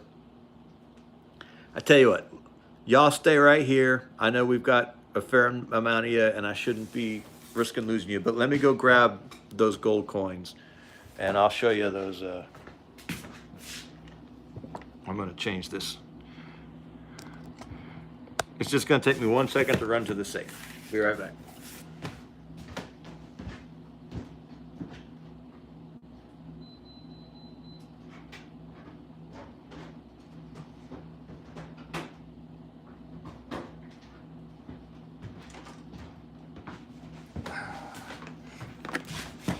Okay, I know someone's screaming about OPSEC. Don't ever show him your stash. Yeah, fair enough, but I like talking. Okay, I'm not going to show everything. I did get this. I got this Friday too. This is a 5 ounce. It's called a Scottsdale stacker, and so the image on the front is actually reversed on the bottom, so you can stack these. It's pretty cool. I'll show you my favorite piece of silver real quick too. This is a 5 ounce arc. So it's issued by Armenia. I don't know if you can see that. You have the picture of the ark. You have Armenia claims that Mount Ararat, where the ark, Noah's Ark came to rest, is in their country. So their silver, this is issued by the government of Armenia, is called the ark and has the image of the ark on it. And it's one of my favorite silver rounds. But this one is gorgeous. It's 5 ounces, and it's just got a beautiful finish on it. I don't even like to touch it, but I'm going to show it to you. Okay, so Anita, I've got some fun silver. I wouldn't mind sitting here and just showing y'all the silver for a while, because I've got some fun pieces I really like. Okay, so this is it. This is the good one. So, I can't remember. This is a Type 1, an 1854 Type 1 $1 gold coin. And you should be able to get into this for under $200 or around $200. I'm trying to get it to show you a good picture, and it's not going to. Oh well. And then if you ever have a nice big hit, this is a $2.50 gold coin. This is an 1886. And I think I was under 700 on this one. It was 6 something, I don't remember what. I was pleased with it. It was a low mintage too. And it's not a shiny, pretty coin. Because now American gold coins are 90% gold. They're 10% copper and 90% gold. The constitutional ones. So this isn't like a shiny yellow gorgeousness, but it's a really nice coin, low mintage. It was my oldest coin until I got this 1854. No, my oldest coin was a 1878. But now this 1854 is my oldest coin. And we got 2 more. This is the same one. And again, this is boring. I'm sorry, this is fuzzy. You can't see it. I don't know if you can see up here. That's where the solder is obscuring the date and the mint mark. And then the other option is, you were already talking about those 10th ounce. This is a Philharmonic. And yeah, there's a premium on these 10th ounce rounds. This is just a sovereign round. It's not a, these are constitutional. These were money. Like I said, pre-1933 American gold. So you can get into the gold at a lower price point and still not be buying like 1 gram. You want to see my stamp? You haven't even seen. We didn't even get close to my silver collection. We thought I would call nerd. You want to call me nerd? Is that nerdy?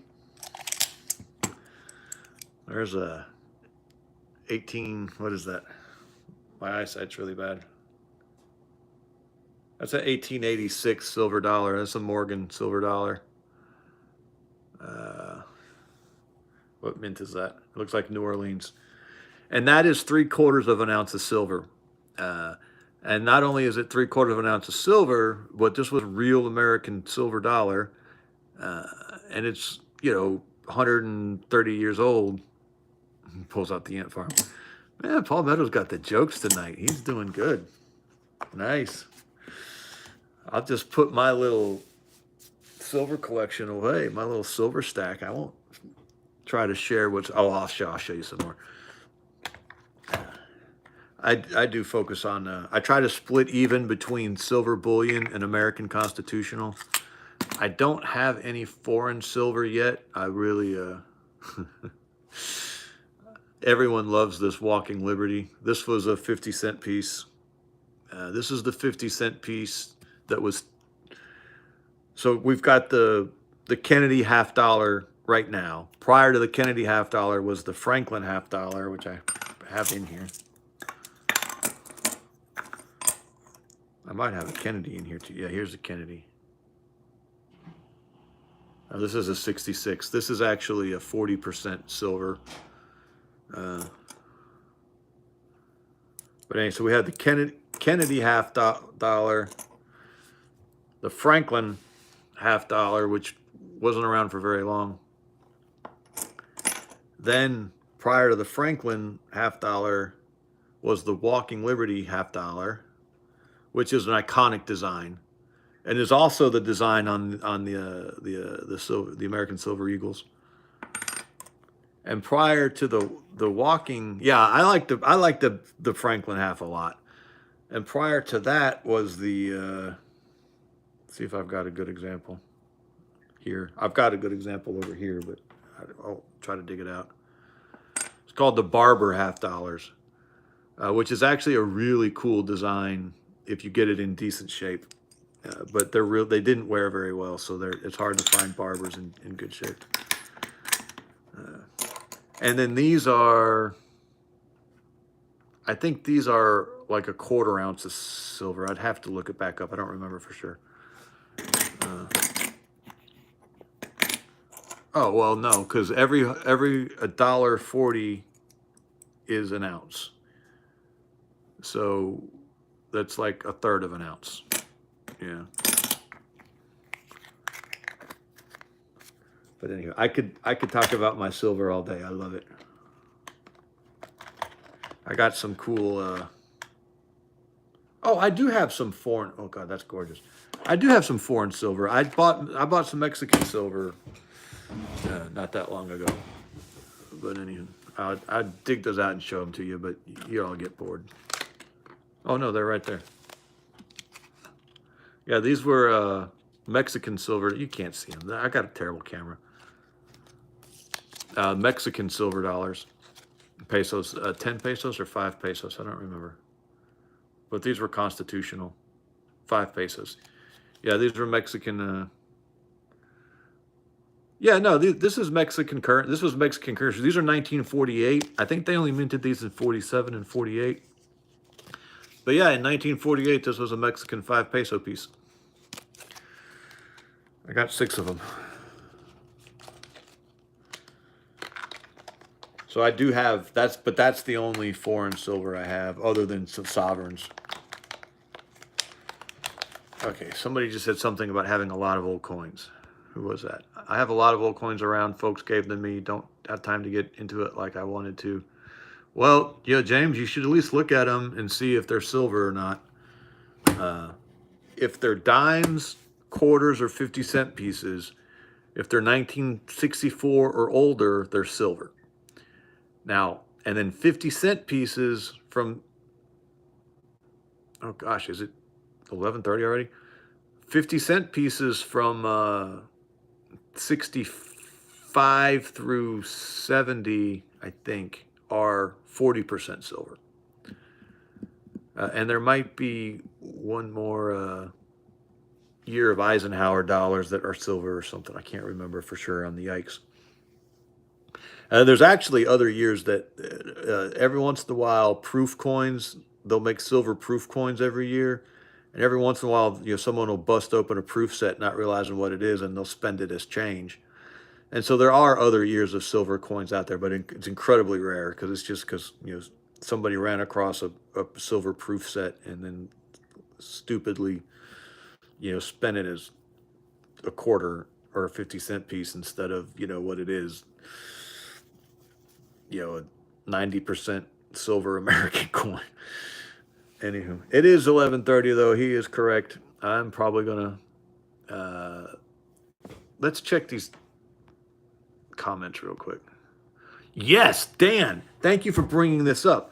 because just yesterday, Friday, I took my change, my loose change, to the Coinstar and dumped it in to go get that gold we were just looking at. And 3 of my silver dimes had gotten mixed into my loose change, and the Coinstar spit my silver dimes back out to me. So and people don't realize, if you've ever gone to the Coinstar and dumped your coins in the hopper, it rejects some of them. And if you've got any silver mixed in there, or even foreign coins, it drops them out the bottom. And a lot of people don't recognize that, and they'll just leave the coins down there. So anytime you go past a Coinstar, you got to check that little coin return at the bottom, because you might find some silver in there. Yeah, it's the rejects. Anyone else metal? No, I'd like to get into metal detecting though, Wage Slave. I would have to buy a detector. Okay, I'm gonna go practice making the next baby. All right, good night, Palmetto. Good luck. Okay, we got. How is your house quiet? Because I send everyone to bed. Yeah, James, check those old coins and see if you got any silver in there. Yes, the Mexican silver came in legally. AGCI. So that is silver chloride? What is AGCI, Wage Slave? Was that supposed to be CU? Okay, AG is silver, right? And AU is gold? Help me out there.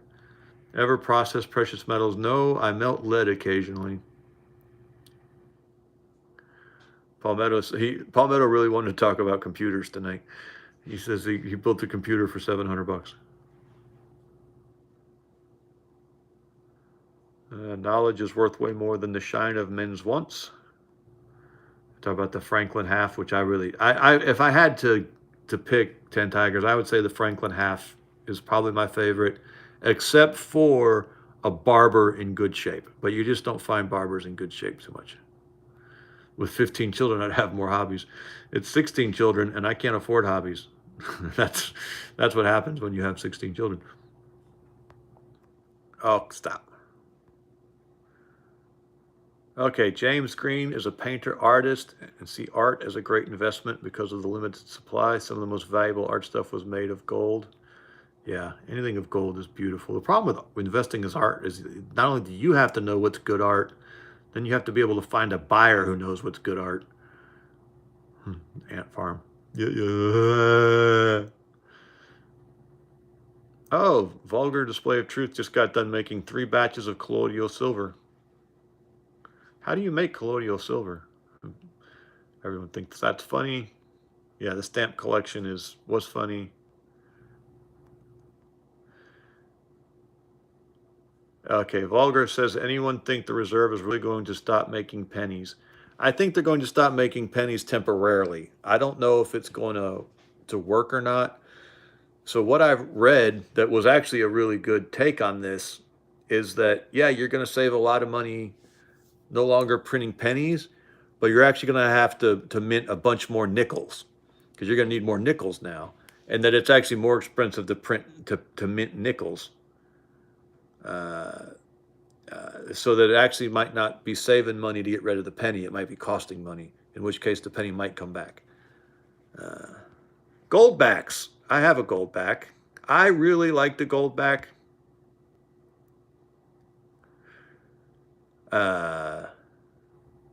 Let me show you the gold back, because I'm going to have to dig to the bottom of this. Gold backs are really, really interesting.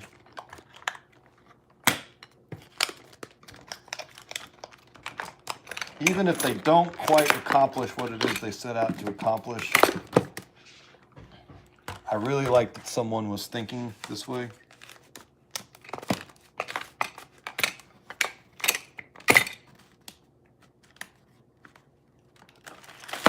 Because, I mean, we all sit around and we bitch and moan about, things being bad and how to fix it and get back on the gold standard. Like with Bitcoin, I don't know if this is the answer, but I sure like what they were thinking. So this is a gold back. And this is actually pure gold. This is 1/200th of an ounce of 24 karat gold, and it's a foil. Oh, we're losing Patrick too. We're probably going to call this one. Ooh, 10 Tigers. Yeah, I love Morgan's 10 Tigers. I think they're one of the best deals in silver right now. I have a lot of them. I've got several tubes, and I'm working on several more tubes. So the whole idea was to have like a gold back bill. Uh, this one is 1/200th of an ounce. I think it's like $25 right now. But they cost more than that to buy, and that's the criticism of them, is that it's a really high premium gold. But anytime you get into a fractional gold, it's a high premium because you have to process it so much more. But the thought was that you could actually start bartering with these and just treating them like bills. They're like gold bills. So I really, really like the thought process that went into the gold backs. Someone was thinking, uh, and they were proactive, and I liked that. I don't know that this is going to be the solution, because the problem is who would spend it. You know, it's just it's gold. It's too nice, and you can actually reclaim the gold from these too if you wanted to. Uh, so, uh, but I love the idea. I love the thought process. I love that they were working on the solution. I wish that it was the solution. Phoebe Fugati. I think the solution, if we do want to start, bartering in precious metals between us ourselves, which I think we should, by the way, the answer is American constitutional coin, because there's a lot of them out there. They can be had for close to the spot price. They're known quantity. They're known weight. You don't have to question if they're. It's easy to verify if they're fake or not. The solution is already out there for us to start bartering with precious metals, and it's what I just showed you. This 50-cent piece, well, not this 50-cent piece, but another one a lot like it.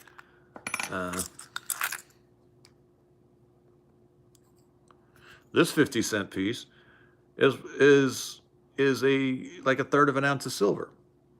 You can go check the spot price, and you know exactly what this cost, what this is worth. It's been used for money in the past. It's good. Hey, Jack. So why reinvent the wheel? Just go get American constitutional coins,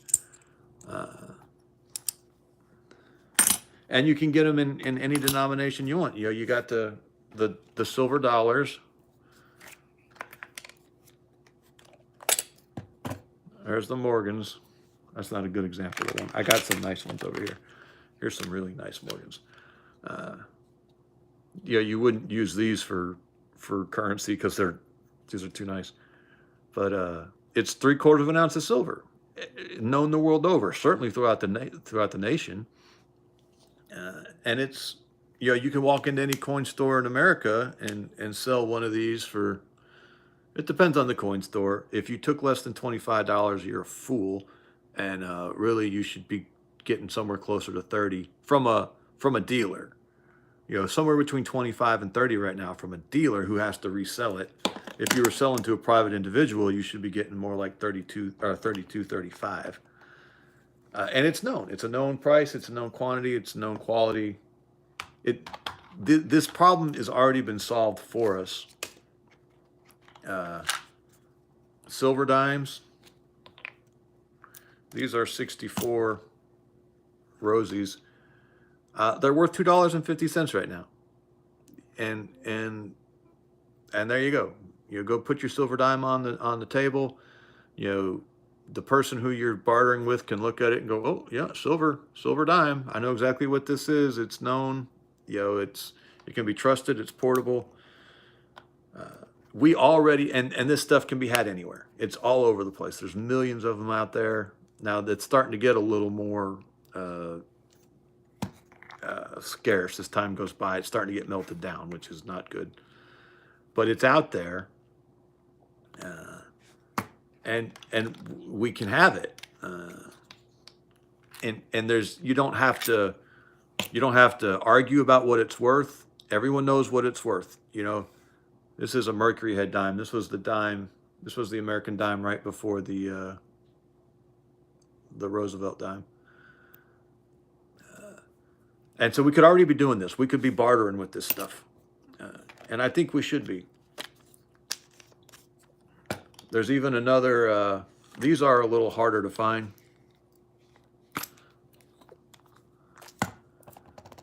I know this looks like a nickel, and it is a nickel. And nickels are called nickels because they're made out of nickel, but these are actually silver nickels.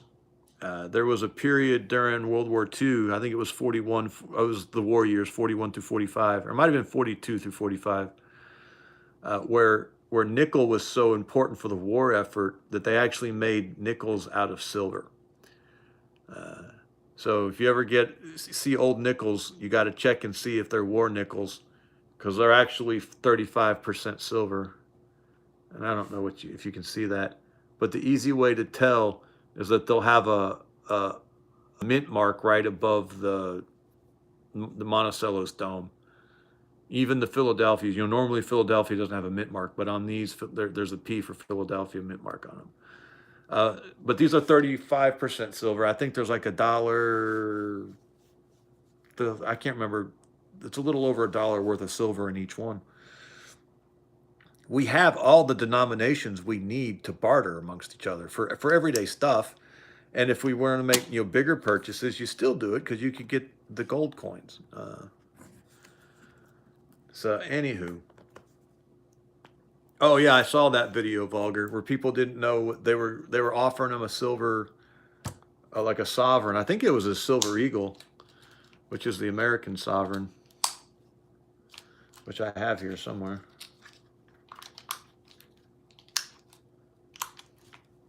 That's a Canadian. I actually do have some maple leafs. I don't know why I bought. Patrick left. I can make fun of Canada. No, I have some Canadian maple leafs for our Canadian friends. I actually love Canada. Never been there. I'd like to go one day. But yeah, I've got some maple leafs. Really high quality silver. Canadian silver is 4 nines, which is it's 0.9999% pure, and most other silver is only 3 nines, 0.999% pure. So it's just a higher grade silver, and also highly valued silver from a collector's standpoint. Where's the American silver eagle? Oh, well, y'all don't want to see all that. I love silver. I love all things silver. And I'm starting to really like the gold now, too, that I know I can access some of it. But anywho. Alrighty, this has been a great stream in. Yeah, geographic Canada is an amazing place. Unbelievable natural resources and natural beauty, and just vast expanses of some of the greatest land on the planet. But anywho, that being said, great stream, man. We really appreciate you. Talked about some of my favorite things tonight, guns and economic theories I don't really understand, and silver. We didn't talk much religion. I really like talking. Oh, we talked babies. We made fun of Elon Musk. We had a good live stream tonight. I appreciate you, man. Y'all have a good week, and we will see you next week. Guns and nuns. Y'all take it easy.